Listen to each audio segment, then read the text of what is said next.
government shutdown. We're going to go with Hakeem Jeffries. Make sure y'all hit a like for the algorithm, subscribe to the channel, and turn on your notifications. The government shutdown, the spending talks stalemate here on Capitol Hill. Democrats so far not willing to bend on their demands for Obamacare subsidies to be extended and more. Here with me now is the leader of the Democrats in the House, Minority Leader Hakeem Jeffries, Democrat of New York. Thanks for being with me, Leader Jeffries. So you maintain Democrats are ready to come to the table anytime with anyone at any place on any spending agreement. Vice President J.D. Vance today said the president's open to coming to the table on health care once the government is funded.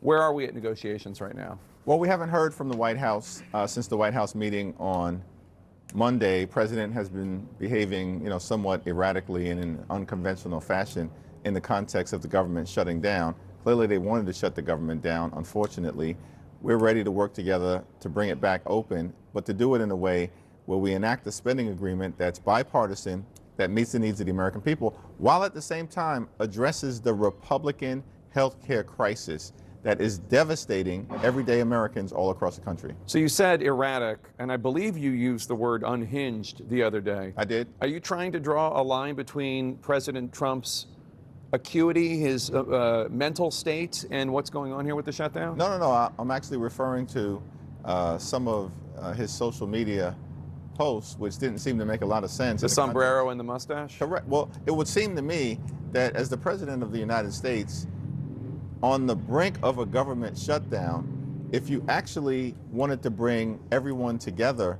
to try to get to a resolution in a common sense, bipartisan way, that's not the type of behavior that we would see. So hopefully, moving forward, whether it's President Trump or Vice President Vance, Speaker Johnson, Leader Thune, that will actually come together to have a conversation to figure out how we can get the government reopened immediately, stop this pain that Trump is inflicting on hardworking American taxpayers, and at the same time, resolve the Republican health care crisis, particularly as it relates to the Affordable Care Act and their refusal to extend the tax credits, which is going to result in tens of millions of Americans experiencing dramatically increased premiums, copays, and deductibles. What I've learned in my research is that one of the reasons why the federal government, and one of the biggest negotiating talking points that the Democrats are standing on, is basically health care for illegal migrants. Now, what they're going to do is they're going to cloak it, right? They're going to pretend like, oh, no.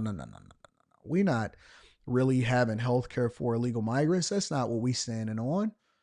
But they are basically packaging it in a way to where they would be funding taxpayer health care for illegal migrants. You go to the hospital, doesn't matter who you are, where you're from, whether you're legal or not. You come over here in the United States of America, you come to the hospital, you get health care. And those subsidies directly go towards or is from taxpayers. And so all of these little talking points, Congress, politicians mostly, are the only ones that cannot do their job, keep the government open, and they get a promotion or they get a renewal of their contract as a result of it. They are the only ones that can maintain a job, and annually, we see the same thing. Bro, I don't remember the last time that the government wasn't shut down. I don't remember. Listen, Democrat, yes, and the Republican healthcare crisis. I don't remember the last time that the government didn't shut down. And now a lot of these people is working. TSA, all of these people, they working. They ain't getting no paycheck. They're going to have to get back pay.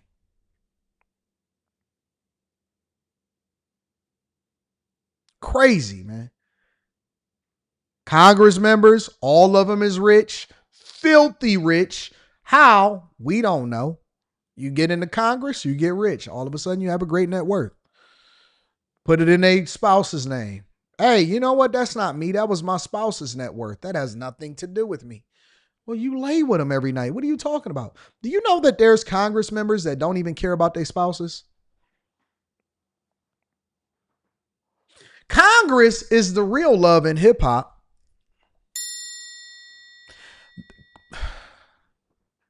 That's how I know that Jasmine Crockett is a failure, because she didn't even marry the right way.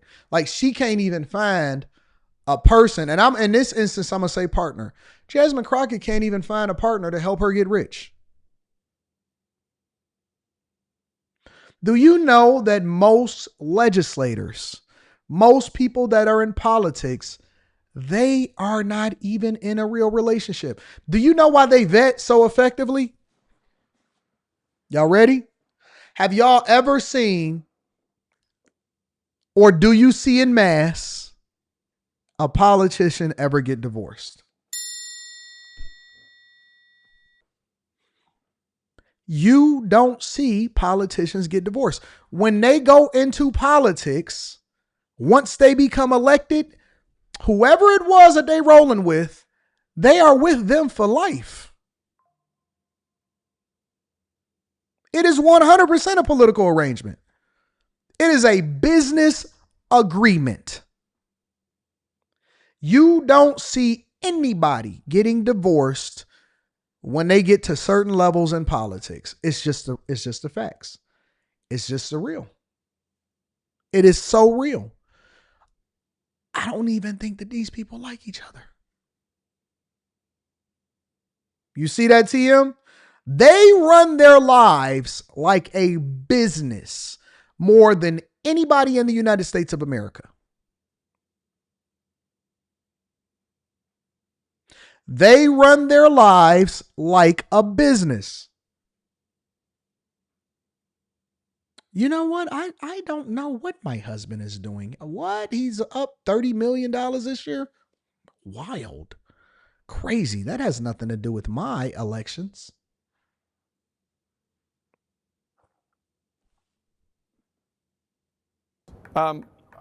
So right now, J.D. Vance says he's talking to other Democrats in the Senate. 3 Democrats, or 3 people that caucus with Democrats: Angus King of Maine, John Fetterman of Pennsylvania, Cortez Masto of Nevada. They voted to proceed for the continuing resolution. They only need 5 more Democrats. Are you worried at all about the more moderate Democrats caving? Not at all. In fact, what I think, constructive conversations. You get it, Adriana. I don't know that these conversations have been constructive, because for the last several months, what we've seen from the Trump administration is that they've adopted a my way or the highway approach.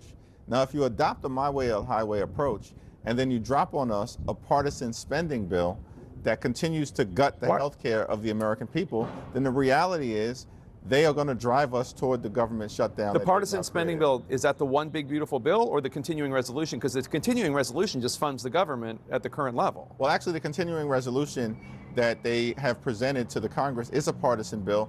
House Democrats voted against it in March because it hurt veterans, hurt seniors, hurt children, hurt child care affordability, hurt housing affordability, and hurt health care, which is why we opposed it. You're saying that Chuck Schumer then voted for a Republican partisan bill, because he voted for that. So did 9 other Democrats in the March. Well, Chuck Schumer did explain his views on the merits of that bill at the time. I don't think he ever disputed that there were challenging parts of that legislation. The partisan bill is the one that's before us now. A bipartisan agreement on spending had actually been reached in December. Bipartisan majorities in the House and the Senate. Joe Biden signed it into law. Then President-elect Donald Trump blessed it as well. So let me ask you about a provision that the Republicans are talking about quite a bit. I know you want to talk about, and Democrats want to talk about, extending the Obamacare subsidies, which expire at the end of 2025. But they talk about the provisions, and it's right here, subtitle E, and this has to do with the repeal of healthcare subtitle changes, and specifically what it is. How they characterize it is, you want to give health insurance to undocumented immigrants. I understand that's not really an accurate depiction, but what it does do is... It's a lie. It's a lie, but what you support does bring back funding for emergency Medicaid to hospitals, some of which does pay for undocumented immigrants and people who don't have health insurance. And also there is this provision, and it's not about undocumented immigrants, it's about people with asylum seekers and people with temporary protected status, et cetera, but about their ability to get Medicaid. So they're non-citizens, they're not undocumented, they're not illegal.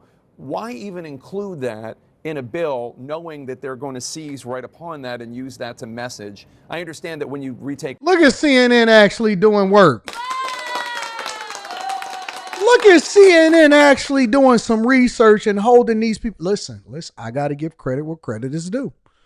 I have to give credit where credit is due. Look at CNN actually having a conversation about the fact that they are giving health care. See, listen, this is how Democrats do. They'll say, oh, no. They don't have Medicaid, Medicare. They can't actually go see their primary care physician, but they give funding to organizations which include hospitals for illegal migrants to receive care under this provision that is included inside of this spending bill.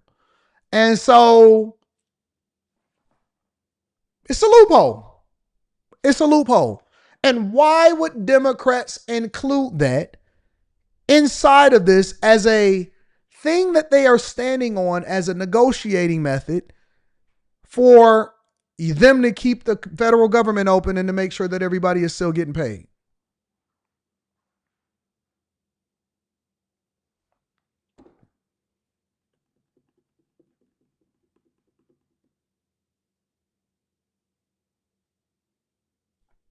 Why?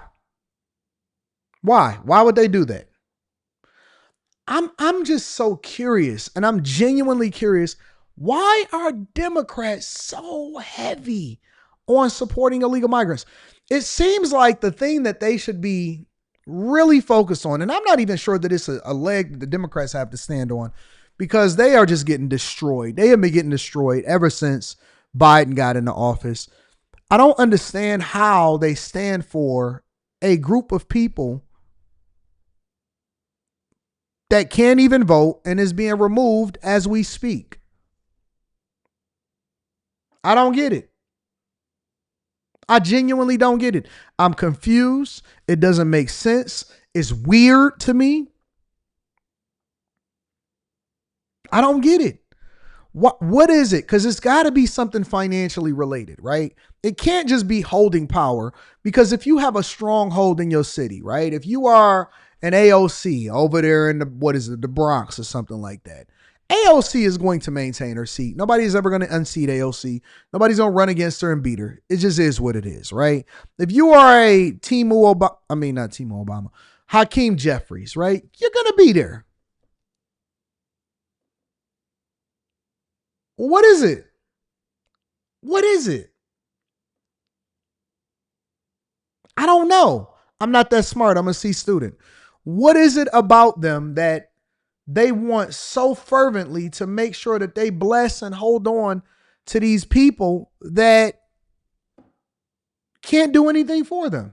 We just heard from House Speaker Mike Johnson about the potential for a government shutdown happening later tonight. Joining us right now to discuss it all is House Minority Leader Hakeem Jeffries.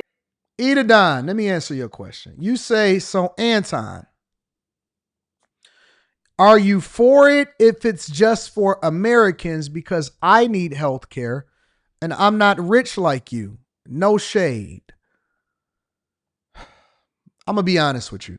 I believe that the entire healthcare system needs to be torn down and rebuilt from the ground up. This healthcare for all thing, I'm not for it. Do you know how bad it is in Canada? Have y'all ever heard a Canadian speak about how they are overtaxed and overburdened with the amount that comes out of their paychecks, and that they don't even get sufficient health care, that they can't even see a primary care provider, and if they do, then they have to schedule it sometimes a year and a half out? I don't believe that the way that the current healthcare system is set up is sufficient, and I believe that it grows out of control. And you can tell by, if you've ever been to the hospital and if you've had insurance and you see a hospital bill, if you ask for a breakdown, because most people that have healthcare coverage, they go to the hospital, they do whatever it is that they need to do, and then they leave, right? And they don't really care about the bill because they say, oh, my healthcare provider is going to pay for it because I got insurance, right? But if you actually go to the hospital and you see what it is that they're charging you and how they charge you to subsidize the amount of people that don't pay their hospital bills, can get free healthcare coverage, and then is subsidized by the federal government to make sure that you have a sufficient amount of hospitals in a particular area. It is a broken system. Obamacare, trash. It's trash. The amount that they charge us for drugs, it's all trash. It's all trash. I think that we need to have more preventative measures. I think that along with healthcare, because see, if you're just having a conversation, all right, let me take this off real quick. If you're just having a conversation with healthcare by itself, then I think that it's a disingenuous argument. Why you say that, Anton? Because you can't have a conversation about healthcare without addressing what is put in our food. You can't have a conversation about healthcare without addressing preventative measures. You can't have a conversation about healthcare if we're not having a conversation about the amount of people that's abusing the system and illegal migrants. You can't have a conversation about healthcare if you're not talking about pharmaceutical companies that are also funding some of these Democrats that are fighting for them in these government shutdown bills because they are the ones that's benefiting from it, right? You can't have a conversation about healthcare and just say, well, blanket statement, everybody deserves healthcare, without talking about SNAP benefits, EBT, the thing that people are fighting against, that children should be able to look at, eat and drink sugary drinks and food, and everybody fought against that.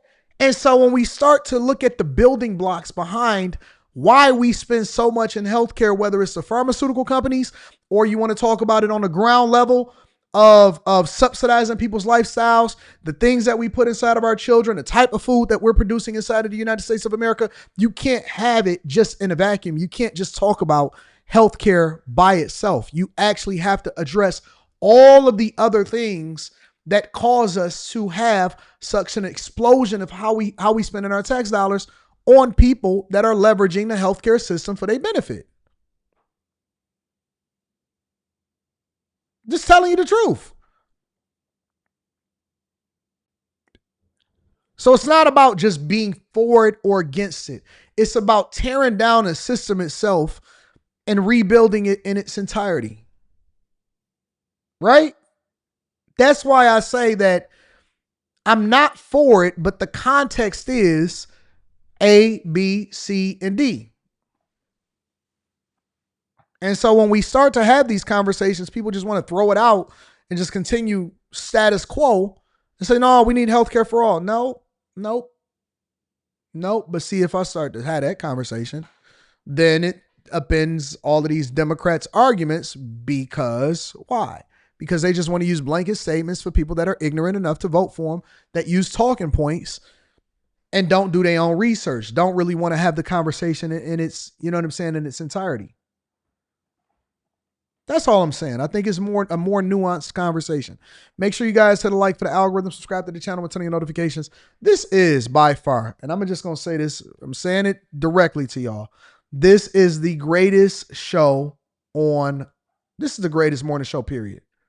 It's just the best. It's the best morning show by far. Nobody is breaking it down and having conversations in truth. Nobody can give you the level of insight that we have. And everybody is looking to censor their chat if you don't rock with them.